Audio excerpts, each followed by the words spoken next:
인생을 살다 보면 원치 않는 고난으로 믿음이 흔들릴 때가 있습니다. 예수님을 믿으면 모든 일이 잘 되고 꽃길만 걸을 것 같은데 막상 신앙생활을 하다 보면 그렇지 않을 때가 있다는 것을 우리가 경험하게 됩니다. 원치 않는 가정 환경에서 태어나서 겪어야 하는 아픔, 또 내가 해결할 수 없는 질병의 문제, 또 사람으로 인한 상처와 아픔 등 그 고난의 종류는 참으로 헤아릴 수 없이 많이 있습니다. 오늘 본문에 나오는 요셉도 인생 가운데 이해할 수 없는 고난을 겪게 된 대표적인 인물입니다. 요셉은 하나님을 대대로 섬기는 믿음의 가정이며 유복한 집안에 사랑받는 11번째 아들로 태어났습니다. 하지만 형들의 시기와 질투로 생명의 위협을 받았을 뿐만 아니라 하루아침에 형들의 손에 인신매매를 당해서 타국의 노예로 팔려가게 되었습니다. 요셉이 무엇을 잘못했나요? 모태신앙으로 어려서부터 하나님을 잘 믿고 아버지에게 순종하는 아들이었고 뭐 하나 또 빠질 것 없는 그런 준수한 아들이었습니다.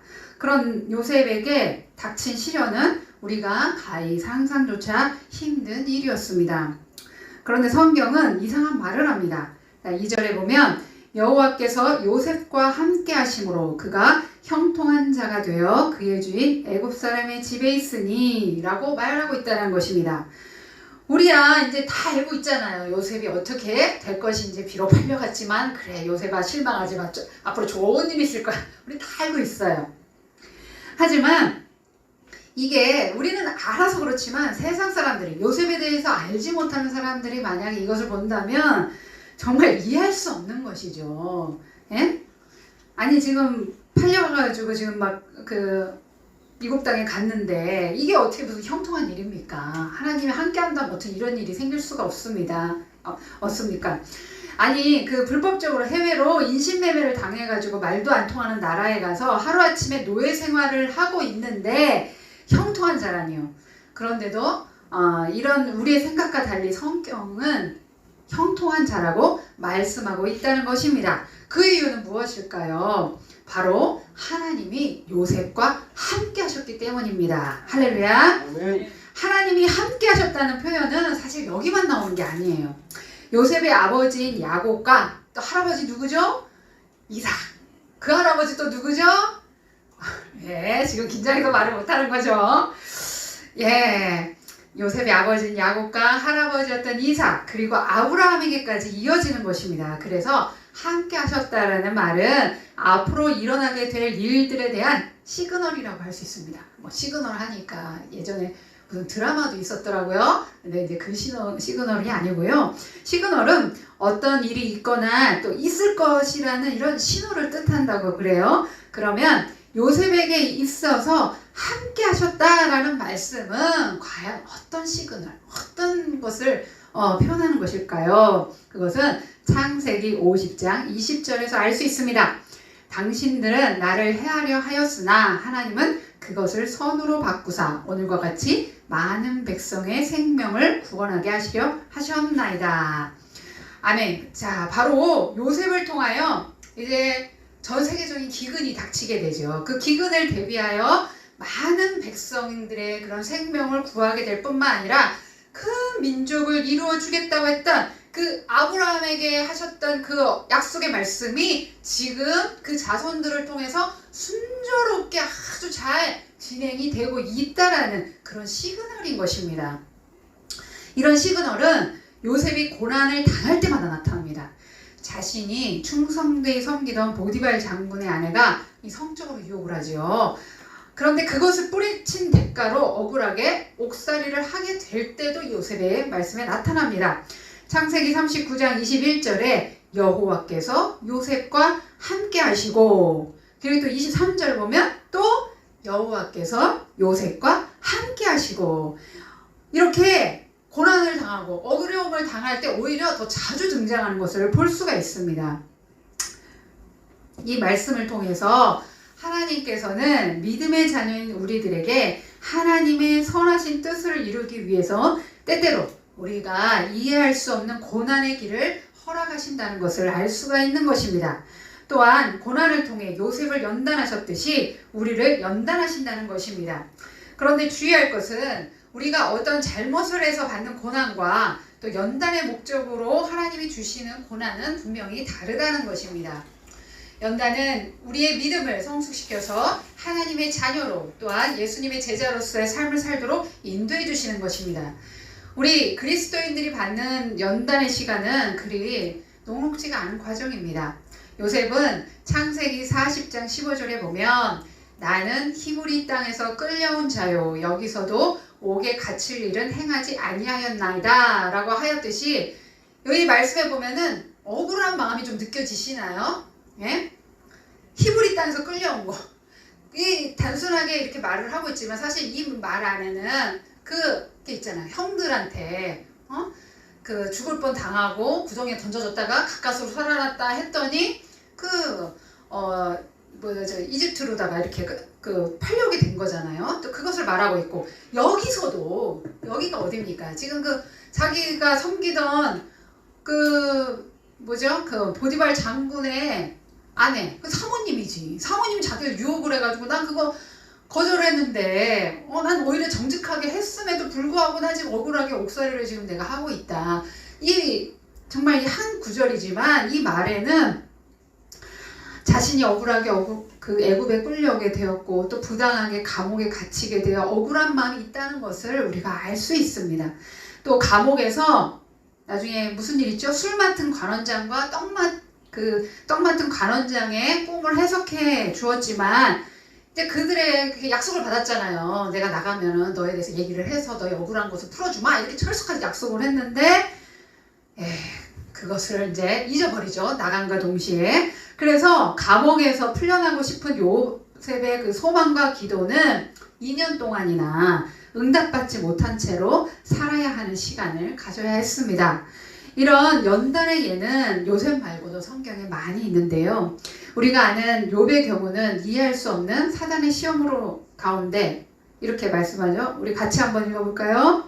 내가 폭행을 당한다고 부르짖으나 응답이 없고 도움을 간구하였으나 정의가 없구나 라고 하면서 한탄하였습니다.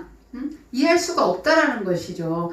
그리고 다윗도 있어요. 다윗 시편 13편 1편 같이 읽겠습니다. 여호와여 어느 때까지니까 나를 영원히 잊으시나이까 주의 얼굴을 나에게서 어느 때까지 숨기시겠나이까. 여기에도 보면 다윗이 지금 신원하는 내용이에요. 내 억울함을 하나님 외면하지 말고 빨리 좀 풀어달라는 것입니다. 이와 같이 고난으로 인해 고독한 시간은 구약에서뿐만 아니라 또 심지어 예수님도 경험하셔야 했습니다. 그리고 베드로전서 2장 19절에 보면 억울하게 고난을 당하더라도 하나님을 생각하면서 괴로움을 참으면 그것은 아름다운 일입니다. 라고 하면서 그리스도인이라면 누구든지 의를 위하여 고난당할 것을 각오해야 함을 이렇게 베드로가 말씀하고 있습니다. 또 한 구절을 보면 바울은 또 로마서 5장 3절로 4절에서 이렇게 말씀합니다. 다만 이뿐 아니라 우리가 환난 중에도 즐거워하나니 이는 환난은 인내를, 인내는 연단을, 연단은 소망을 이루는 줄 알미로다. 아멘. 자, 여러분 지금 고난 가운데 혹시 있습니까? 이해할 수 없는 어려움으로 고통스러운 일이 있습니까? 하나님의 때를 기다리며 인내하시기를 바랍니다. 하나님께서 기도에 응답하지 않고 침묵하시는 것 같을지라도 신실하신 하나님을 끝까지 신뢰하시기를 축복합니다. 코로나19로 절망스럽고 혹은 뜻하지 않은 질병으로 또 큰 어려움을 겪고 있고 때로는 그 가족의 문제로 어떤 고통을 겪고 있을지라도 여러분이 그리스도 안에 계시다면 하나님 안에 계시다면 그 하나님을 끝까지 신뢰하십시오. 하나님께서 여러분의 모든 것을 알고 계십니다. 신실하신 하나님께서 가장 좋은 때에 여러분의 부르짖음에 응답해 주실 것입니다. 제가 지난 수요일에 새롭게 하소서의 간증하교회 녹화를 다녀왔습니다. 거기서 보니까 하루에 4명을 녹화하더라고요. 저만 하는 줄 알았더니 오전에 2명, 또 이렇게 오후에 2명 해서 4명을 녹화하는데 매주 이 4명의 간증자들이 나와서 다양한 간증을 하는 것을 보고 깜짝 놀랐습니다. 왜 그러냐면은 이 새롭게 하소서가 1980년도 9월부터 지금까지 이어서 온 것을 보면 역사가 무려 40년이나 되었더라고요. 저도 몰랐어요. 이렇게 오래된지. 그런데 그동안 각계각층의 많은 사람들이 이제 그곳에 나와서 간증할 수 있었던 것은 무엇 때문일까요? 바로 고난과 시련 가운데서도 이 요셉처럼 함께 하시는 하나님을 경험했기 때문입니다. 자신들에게 닥친 시련이 오히려 축복이었다고 그렇게 감사로 고백할 수 있었기 때문에 거기에 나와서 이제 간증을 한 것이라는 거죠. 저도 그날 녹화한 내용 중에서 잠깐 이제 간증을 좀 나눠보려고 합니다. 제가 영웅이를 낳고 전에 한번 이제 간증을 한 적이 있지만 한 번 더 말씀드릴게요. 제가 영웅이를 낳고 둘째를 임신하려고 했는데 임신이 안 되었습니다. 7년쯤 되었을 때 그 특세 기간 동안 임신하게 해달라고 작정 기도를 이제 하던 중에 하나님께서 제 마음에 이제 그래 내가 아기를 너에게 주겠다 이런 이제 음성을 듣게 되었습니다. 이게 얼마나 기뻤겠어요. 제가 임신이 안 되다가 그럼 또 성령의 감동이 왔으니. 그런데 그러고 나서 이제 제가 임신할 때 계속 기다렸겠죠. 근데 얼마 되지 않아서 조혈모세포 은행에서 걸려온 전화를 받게 되었는데요. 아니 저와 유전자가 일치하는 그 어린이 남자 환자가 나타났다는 거예요. 저는 임신하려고 기도하면서 막 이렇게 기도하고 또 이렇게 몸도 만들고 있었는데 아니 주신다는 아이는 주지 않으시고 또 임신은 되지 않고 아니 아이를 향해서 이제 골수기증을 하겠느냐 그런 전화를 이제 받게 되었으니 제가 진짜 마음감이 교차하게 되었습니다. 그래서 혹시나 싶어서 그것을 이제 중간에서 이렇게 다리 역할을 해주시는 분을 이제 코디라고 하는데 그 코디네이터에게 물어봤어요. 혹시 또 유전자 일치하는 다른 분이 있습니까? 그랬더니 있대요. 그러는데 아직 기증하겠다고 나타난 사람이 없다라는 것입니다. 그 말을 들으니까 이제 마음에 부담이 더 되는 거예요. 그래서 이제 알겠다고 하고 제가 이제 기도를 하기 이제 시작을 했습니다.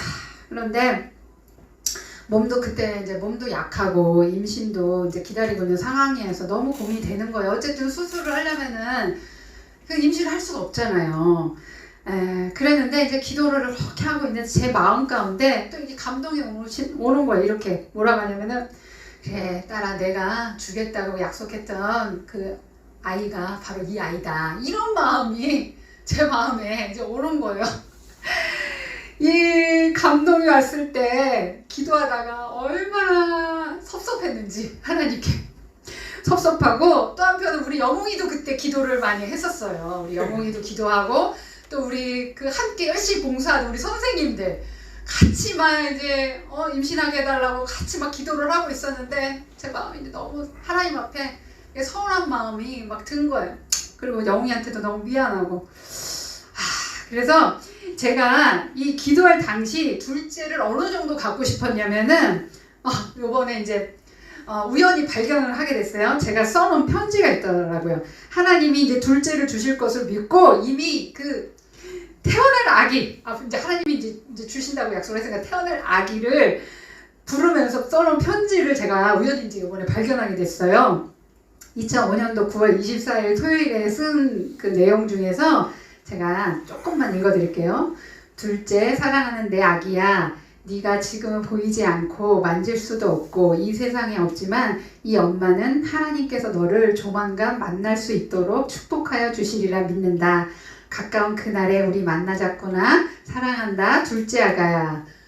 이 정도로 제가 태어나지도 않고 보이지도 않는 그 아기를 향해서 믿음을 갖고 기도를 하고 있었단 말이에요. 그런데 골수 이식을 하라니, 그리고 내가 주겠다는 아이가 이 아이라고 하니 제가 얼마나 이제 마음이 속상했겠어요.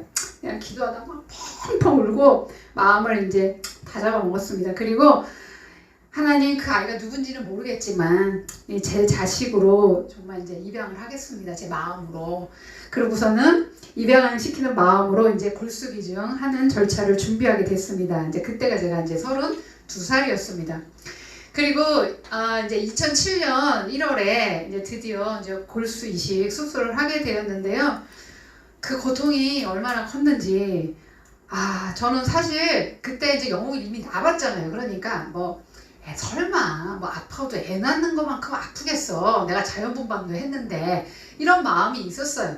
그런데 제 생각과 달리 이 수술을 마치고 딱 이제 나왔는데 마취가 풀리기 시작하는데 막 고통이 상상을 초월하는 거예요. 근데 뭐 다 그렇지는 않겠지만은 이제 저 같은 경우에 제가 이제 또 말씀을 드리지만 좀 몸이 평상시에도 통증을 좀 잘 느끼는 그런 몸이에요.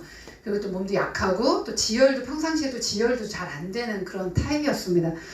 그러는데 그 마취가 풀리면서 막 통증이 막 오는데 너무너무 아프고 힘든 거예요. 그러니까 더 속상했겠죠. 하나님은 왜 나에게 이런 일을 나에게 맡기셨나. 근데 너무 고통스러우니까 화장실을 못 갈 정도였어요. 막 자연분만 했을 때는 그냥 바로 그냥 화장실도 갈 수 있었는데, 그래서 원래 3일이면 보통 이제 퇴원을 하는데 저는 좀 오래 걸려가지고 한 이틀 더 입원을 했습니다. 그것도 이제 또 수혜받는 가정에 또 이제 그 가정이 이제 목회자 가정이라는 걸 나중에 알게 돼서, 하여튼 그 이제 병원비가 또 비싸잖아요. 서울대학병원에서 수술을 했는데 거기에 이제 더 머물고 싶어도 이게 그러니까 미안한 거예요. 미안한 마음이 있어서 더 오래 입원해 있을 수가 없더라고요. 그래서 사실 이제 이 사진에 보면은 이제 제가 이게 이제 수술 전날 그래도 제 마음에 그게 있었어요. 수혜받는 아동이 교회를 다니는지 안 다니는지 모르겠지만 내가 이렇게까지 정말 힘들게 해서 하나님의 뜻에 순종해서 하는 건데 이 아이가 교회를 다녔으면 좋겠는 거예요. 한 영혼이라도 구원을 받았으면 하는 마음에서 이제 수술 전날 이제 아마 제가 병원에서 이게 편지를 썼던 것 같아요. 그리고 저기 얼굴이 좀 쌩쌩해 보이는 것은 이게 그 수술하기 전날 입원을 해서 그래요. 아무리 봐도 좀 이렇게 얼굴이 밝지 했는데 자세히 보니까 수술 전날 미리 입원을 해서 검사를 받았고 해야 돼서 이제 찍었기 때문에 아주 표정이 밝습니다.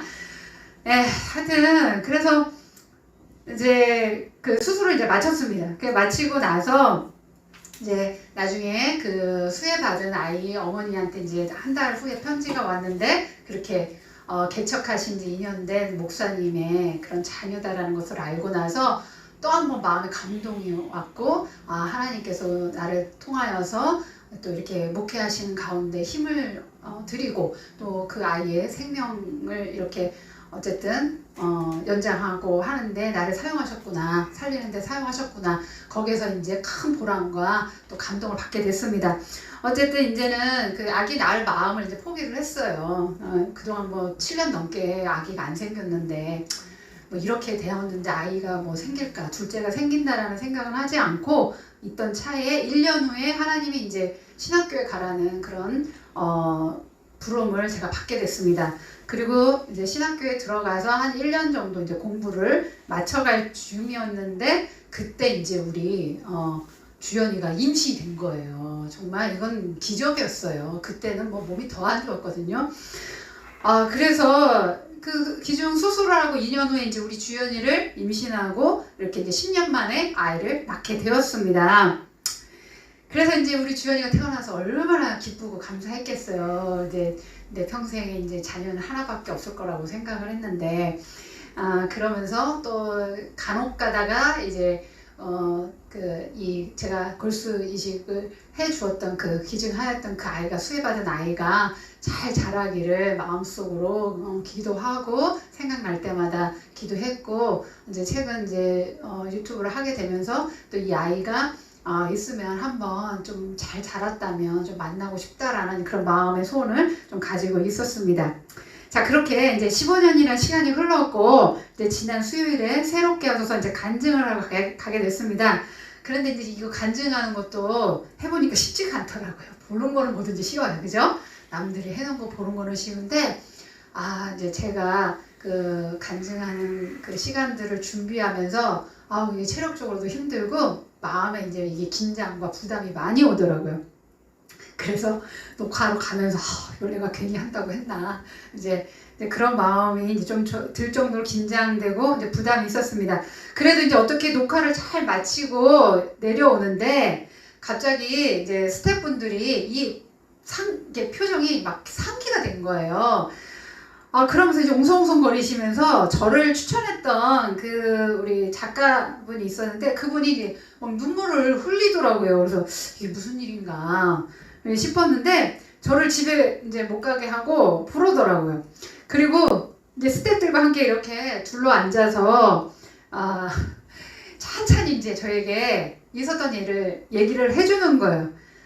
근데 제가 진짜 제 귀를 의심했어요. 제가 막 보면은 제가 막 울고 있는데 제가 그 골수기중을 해주었던 그 아이의 아버지 되는 목사님과 조금 전에 통화를 했다라는 거예요.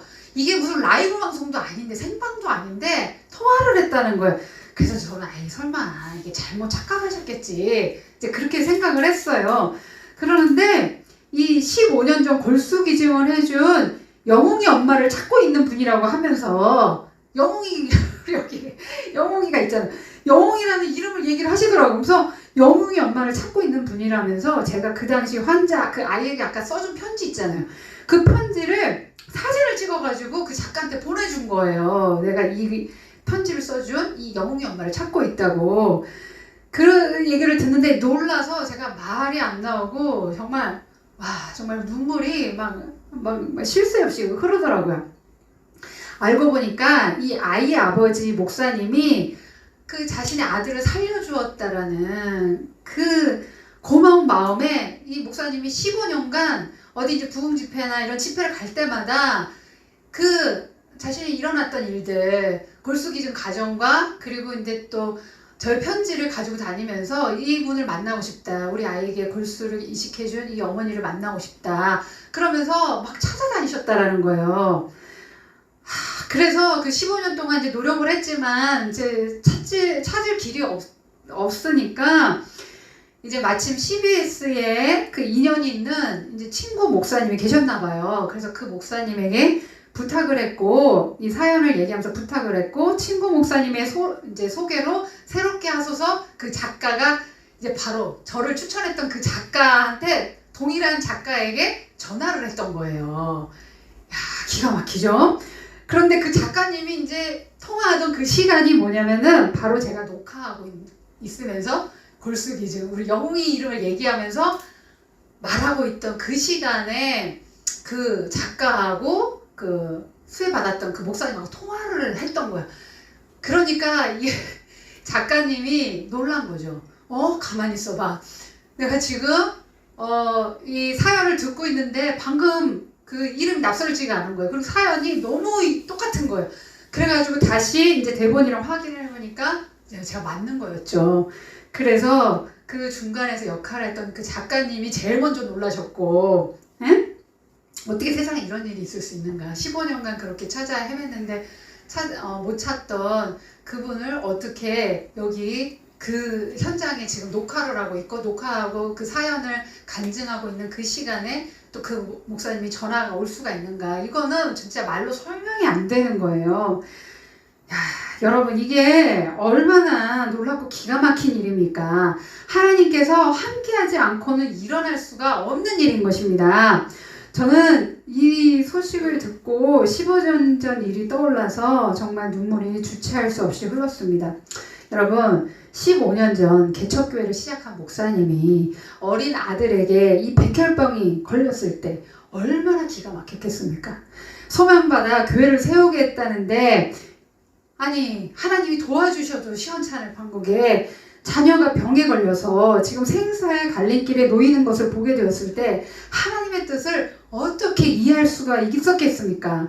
제 입장에서도 아이가 안 생기는 것도 속상한데 얼굴 한번 본 적도 없는 아이를 위해서 골수 이식 수술을 하라는 응답을 받고 하나님께 얼마나 섭섭하고 속상하고 또 그 당시 하나님의 뜻을 제가 어떻게 이해할 수가 있었겠습니까?